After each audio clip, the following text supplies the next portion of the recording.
The images now haunting the nation. It's any parent's worst nightmare, an unthinkable, senseless crime. At least 28 dead, 20 of them children. A gunman opens fire in Newtown, Connecticut at an elementary school this morning. One of the worst mass shooting events anywhere. A community now trying to come to grips with the enormity of the situation. We've been following the developments of this tragic story all day. The details and numbers have been changing as the hours go by. The outcome more and more grim. Our coverage starts now. I'm Jamie Ward. We are doing our best to keep you as informed as we can tonight. Many details coming in from a major investigation. This is a complex crime scene. A lot of victims, a lot of evidence. There's a lot of questions at this point, and there are some answers. Here's what we know right now. The shooter has been identified as 20-year-old Adam Lanza. He was found dead inside the school. His brother, 24-year-old Ryan Lanza, is now being questioned by authorities in New Jersey. It's not clear at this point whether he is a suspect or not. The shooter opened fire with at least 2 handguns at 9:30 this morning at Sandy Hook Elementary School. This is about 60 miles northeast of New York City. The school has students kindergarten through 4th grade at the school. That's ages 5 through 10 years old.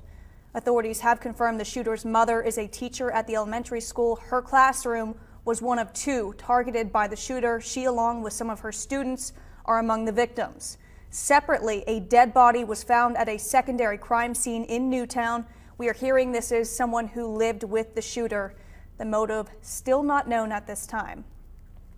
Many news outlets have been tracking the story in Connecticut. Let's go now to Inez Ferre in Newtown with the very latest. More than 24 people are dead after a man opened fire at this elementary school in Connecticut. Most of them are children. As police converged on the scene, they evacuated students and staff to a firehouse up the street.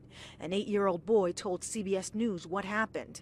I saw some of the bullets going past the hall that I was right next to, and then a teacher pulled me into her classroom. The gunman is identified as a 20-year-old man from New Jersey. Police say he was dead at the scene of an apparently self-inflicted gunshot wound. There is no word of a motive, but CBS News has learned his mother worked at the school, and most of the shooting happened in her classroom.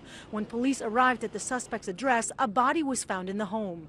Newtown police arrived at Sandy Hook Elementary shortly after 9:30 in the morning. They quickly called for state backup and a SWAT team and released word to expect the worst. Within the hour, Homeland Security began updating the White House, where President Obama called the governor with condolences. The majority of those who died today were children. Beautiful little kids between the ages of 5 and 10 years old. Other schools in the area were put on lockdown. Parents rushed to pick up their children. It's just horrible. I got a phone call from the school this morning. I didn't know what school it was or anything. They just said there was a shooting. While the investigation continues, it is already one of the worst mass shootings in U.S. history. Parents everywhere now dealing with overwhelming grief. 20 families in Newtown have lost a child today. Parents all over the country now hugging their own children a little tighter tonight. I'm joined now by 7 News reporter Kelsey Kennedy, who spoke to local parents as they were picking their elementary-age students up from school this afternoon, some of them hearing the devastating news for the first time. Kelsey, what can you tell us? Yeah, Jamie, some of these parents were just learning about what happened in Connecticut as they were picking their own children up from elementary school. Some of them getting emotional just to think about what has happened today. Most of their thoughts going straight to their own children in their own schools at the time of the shooting this morning. It's heartbreaking. It's absolutely, it just makes me sick. I mean, that's the only word I can really think of when I saw it. I just thought of my kids at school and... Oh, it's just gut-wrenching. I mean, you don't expect that anywhere in the nation, let alone at elementary school. It's elementary school. It's supposed to be safe and sound. I know we value that here at our elementary school, that our kids are safe with the staff and all the volunteers that work here. I have a 1st grader and a 4th grader, and I can't imagine, as a parent of an elementary school student, I can't imagine going through that and what the parents are going through. It's very scary on 2 parts. Number one, because obviously it is such a fear nowadays that someone will come into your school and do something like this. And even though in public school they do have where you have to check in and the doors are locked, you know, there's still always the possibility that that could happen. And also, I'm a former teacher, and so I can't even imagine what it would be like to be a teacher in the situation where someone comes in to harm your kids. Even the president today reacting as a parent first and then as commander-in-chief. He was very emotional, even wiping away tears as he addressed the nation around 3:15 this afternoon. And Jamie, some of these children that were witnesses at the school today are so young and will inevitably have to process the tragedy they've experienced. Police told them to close their eyes as they were being led out of the school. Unbelievable. We're going to have much more coming up tonight at 6 on how parents should answer the tough questions that their children may have. Thank you, Kelsey. Now, here in Ohio County, school officials work closely with law enforcement on plans in case of an emergency. 7 News anchor Lori Conway has more. Shootings like the tragic one today in Connecticut undoubtedly have schools across the nation reviewing their emergency preparedness plans. Ohio County Schools institutes certain plans at their schools under a code system. The colors green, yellow, and red are based on the severity of what the situation might be. According to Superintendent Dr. Diana Vargo, emergency drills are practiced continually throughout the school year. Ohio County Schools has a county-wide safety committee and safety plan, as well as each school has a safety committee and a safety plan. And we work collaboratively with our prevention resource officers, as well as all law enforcement and the county emergency team. And our plans are reviewed and our drills are practiced with our students on a regular basis. Wheeling Police Chief Sean Schwertfeger says he has a great working relationship with all local schools, public and private. He says members of his department work daily in these schools to improve and enhance policies dealing with active shooter situations. It's a tragedy. I mean, these seem to be happening more and more often. That's very bothersome.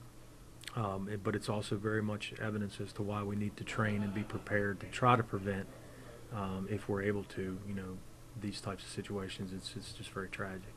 Reporting in front of Wheeling Park High School, I'm Laurie Conway for 7 News.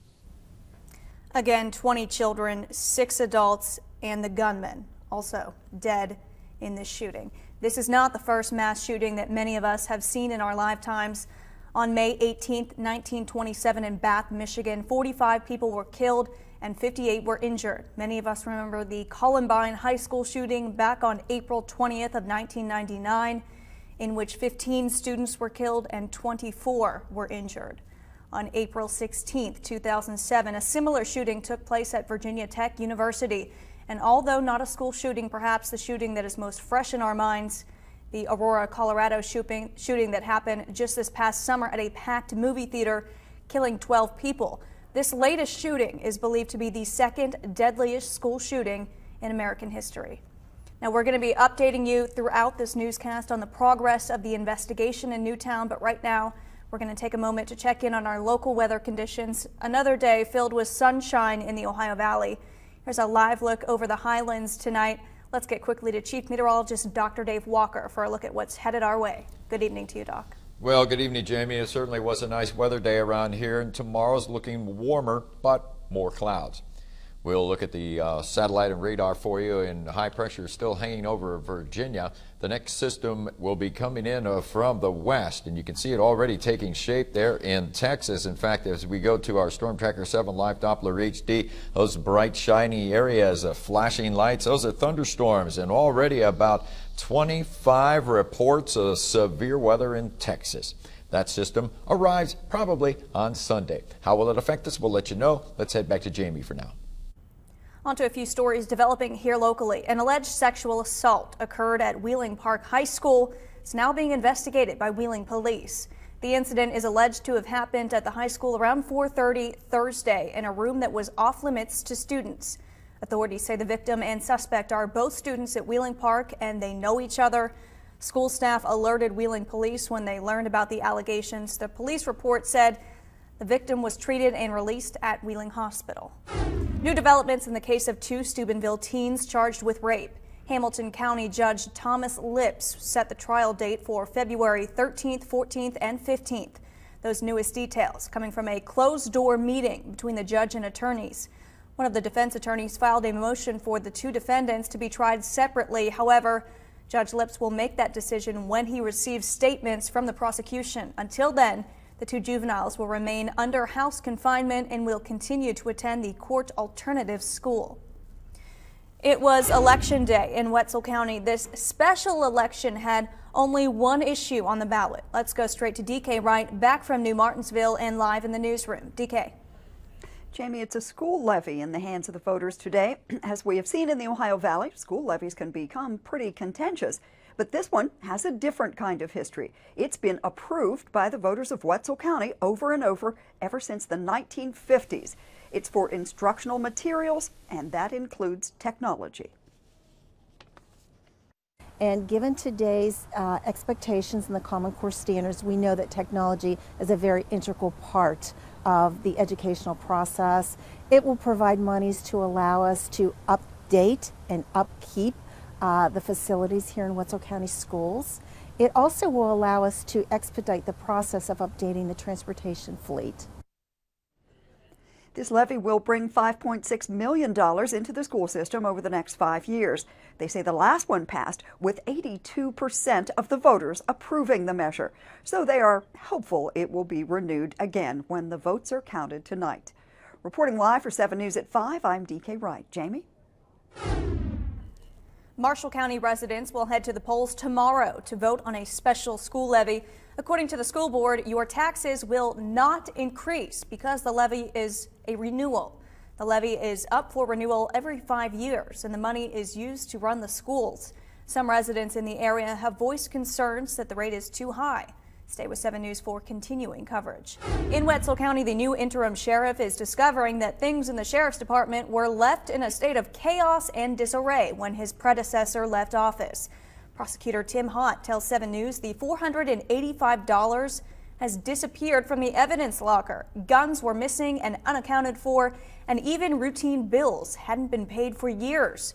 Now the prosecutor, the interim sheriff, and the state police are investigating problems that, according to the prosecutor, range from a lack of record keeping to possible outright theft. More on this coming up on 7 News at 6. An update for you tonight on the evidentiary hearing on the appeal by the Fraternal Order of Police and the two-man cruiser ordinance here in Wheeling. You may remember votes overwhelmingly approved rescinding the ordinance. Today, both parties argue their positions to the court in regard to the matters involved in the city council meetings and the subsequent election involving this issue. There will be future briefs submitted to the court sometime in mid to late January. No decisions were made at the hearing today. It's now time for another installment of our ongoing series, Students of Excellence. Today we travel to Ohio County to introduce you to a rare student, Lauren West. Never let someone tell you what your limits are, because there's always going to be someone saying that you can't do something or trying to push you away from your goals. But if you tell yourself that you can do it and you come home every day and you keep your goal in the back of your mind and say, I can do this, then the sky's the limit. High school senior Lauren West takes pride in what she's worked for the most during the past 4 years, her grades. But she found time for much more than books and studying.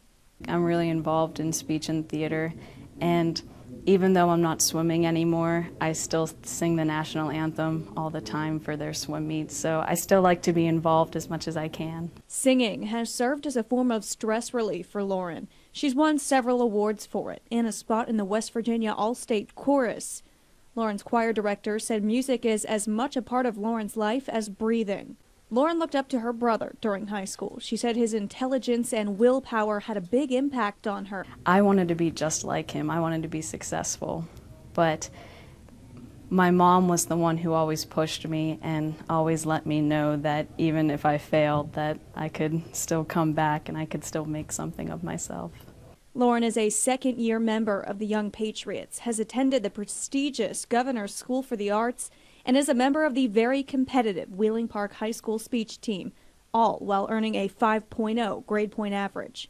Lauren has big plans after high school. I'd like to go into pre-med, and I hope to be a cardiac surgeon. I think the heart's fascinating. I think it's amazing that a surgeon has the power to go inside of someone and change the outcome of their life and just completely make a difference whether that person lives or dies. She said Wheeling Park High School changed everything about her. I never would have expected to be the person that I am. From all of us here at 7 News, a big congratulations to Ohio County Student of Excellence winner Lauren West. Next week, we'll introduce you to one of her fellow classmates, Samantha Dodd, in our next segment.